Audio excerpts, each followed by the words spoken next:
Chapter 605, Judgment.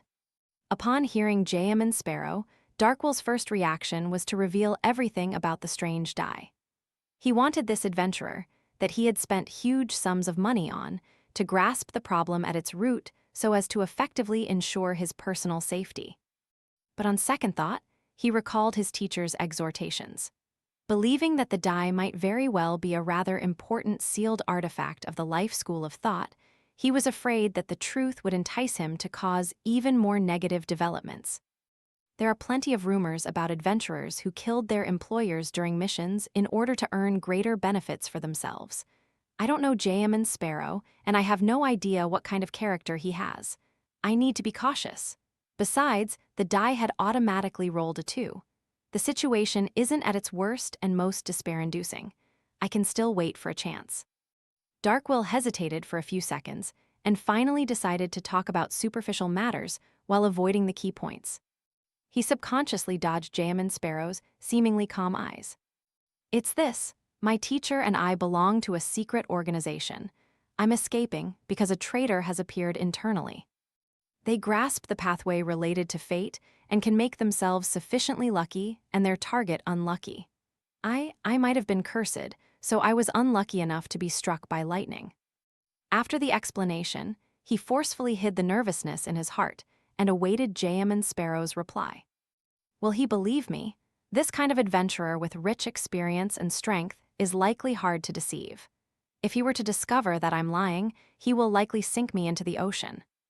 Darkwill stood there anxiously, like a student being summoned to the teacher's desk. He's indeed from the life school of thought, Monster Pathway. Klein nodded in thought. I understand. Try to do as little as possible. I will consider how I'll deal with your bad luck. Darkwill was taken aback, completely unable to believe that J.M. Sparrow would so easily accept a lie he fabricated on the spot.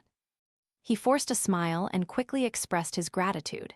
Then, he returned to his room, leaning his back against the door as he took out the ring box. "Pa." His hand trembled as he opened the lid, only to discover that the milky white die had already strangely rolled itself to have the 6th side facing up. Does this mean that I was lucky enough to successfully fool J.M. Sparrow? Darkwill thought in enlightenment. Mr. Harry swooped down and didn't choose to perch on the chubby apothecary's shoulder. Apparently, it was still somewhat worried about how it could have also been implicated when Darkwill was nearly struck by lightning. It stood on a wooden desk and stared ahead with its round eyes. "Darkwill, you're very nervous." "You don't have to tell me that," Darkwill said in frustration. The owl spread its wings and said, "All right, I'll use a different explanation. I believe I should consider changing owners. J.M. Sparrow seems to be a pretty good choice." "Then what about me?" Darkwill asked in surprise, momentarily forgetting his anger. Mr. Harry tusked and said, "Don't you sense the concern and fear in your heart? You're already suspecting whether you can see tomorrow's sun. That strange die is really, really dangerous. If I were you, I would have thrown it out the window and into the sea and get your teacher's teacher to fish it out himself." "How do you know about my teacher's teacher?" Darkwill blurted out the question.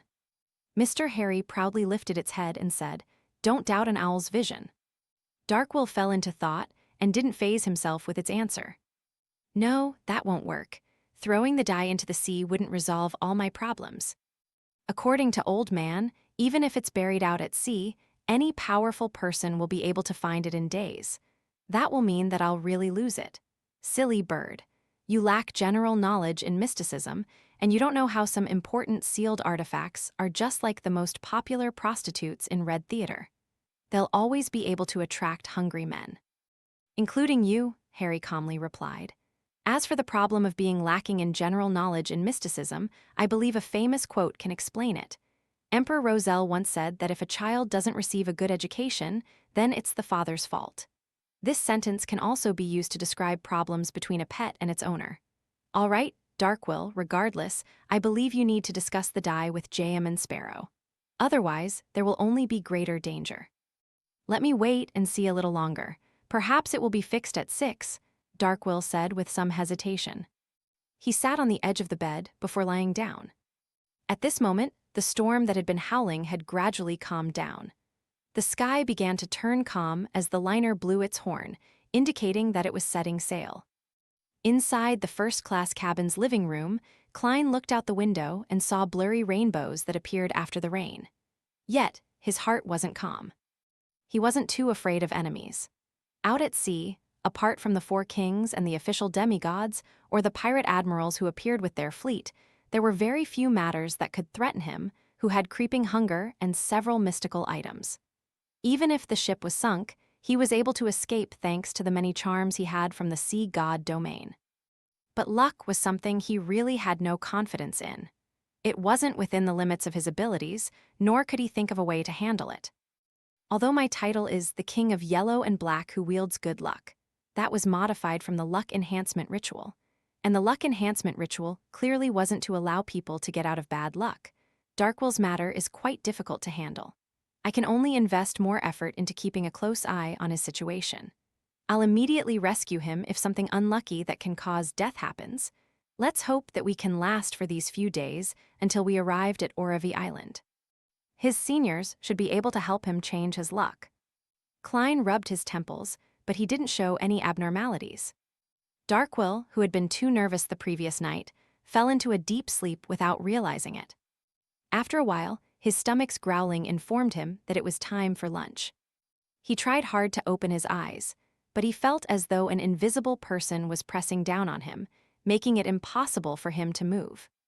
He felt the back of his head swelling with a sharp pain. He felt his breathing become more difficult as his heart raced at an abnormal pace. Don't tell me that I'm going to experience a sudden death in my dreams. Darkwill struggled with all his might, but he failed to wake up. He became weaker and weaker with time. At this moment, his mouth was opened up by a sharp object as an ice-cold liquid was poured in. The liquid also flowed down his face, wetting his chin and neck. Darkwill's body recovered as he finally managed to open his eyes. He saw two bright, round, gold-like eyes nearly slamming into his head. Rearing a Beyonder pet can be quite effective sometimes. Darkwill first felt wistful before he rapidly sat up and took out the ring box. Inside, the die had rolled to another side. 1 point. So unlucky that I almost died in my sleep? No, I don't think it's that simple. It seems to magnify certain probabilities, such as the chances of being hit by lightning or the chances of experiencing sudden death while asleep. No, this can't carry on. If this continues, I'll definitely die. Darkwill thought in hysteria. Horror quickly overwhelmed his thoughts as he spurred his hand to hold onto the ring box and rushed to the door. Perhaps as a result of nearly suffering a sudden death, he was lacking in strength. He could hardly twist the handle. "Help, help!" Mr. Harry screamed sharply. Bang! The door was opened, slamming into Darkwill's head. If Klein hadn't controlled his strength, the chubby apothecary's head probably would have cracked open with blood spewing out everywhere.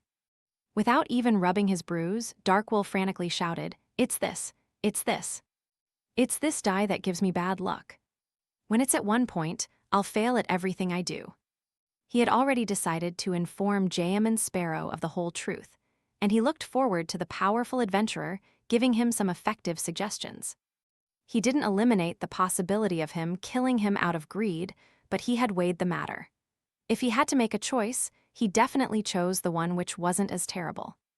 Telling Jamin Sparrow might lead to death, but not telling him would spell certain death. This choice was no longer something that needed consideration. I don't care if the die is lost. My life is more important. Darkwill thought with righteous indignation. Then he saw a smile appear across Jamin Sparrow's mouth. "Thank you for your humor. The joke isn't too bad." "It's not a joke." Darkwill looked down at the ring box and saw that there were no changes to the blood-red single point on the die. See, could it be that even an explanation with plenty of logic will fail? The chubby apothecary suddenly fell into despair. "It's real, he's speaking the truth." Harry flapped its wings. Darkwill, who felt hope arise in him, heard Jamin Sparrow say in a deep voice, "Then why don't you throw it into the ocean?" With that said, Klein politely closed the door and returned to the living room. This fellow must be hiding a secret. I mustn't be fooled by such a clumsy excuse. Klein sat in his chair and waited for Darkwill to describe the situation in detail. Darkwill sat down, depressed. He sat there motionless, afraid of encountering another failure. He didn't notice that the die had already switched its face again to a 3. Before lunch, Klein entered the washroom to clean out his digestive system. After washing his hands, he went above the gray fog in passing, preparing to browse through the prayers of the sea god believers. Just as he sat at the high-back chair of the fool, he suddenly recalled many details as his eyes widened. How could I believe such a weak explanation? Why do I think that it's because of that die? In the past 2 events, it felt like my mind had been clouded. No, it's not that. Darkwill's explanation happened to match certain theories of mine. Therefore, I instinctively believed it to be real and fake. Klein's eyes constricted as he thought about it. At that moment, he had already made a judgment. That die is indeed problematic.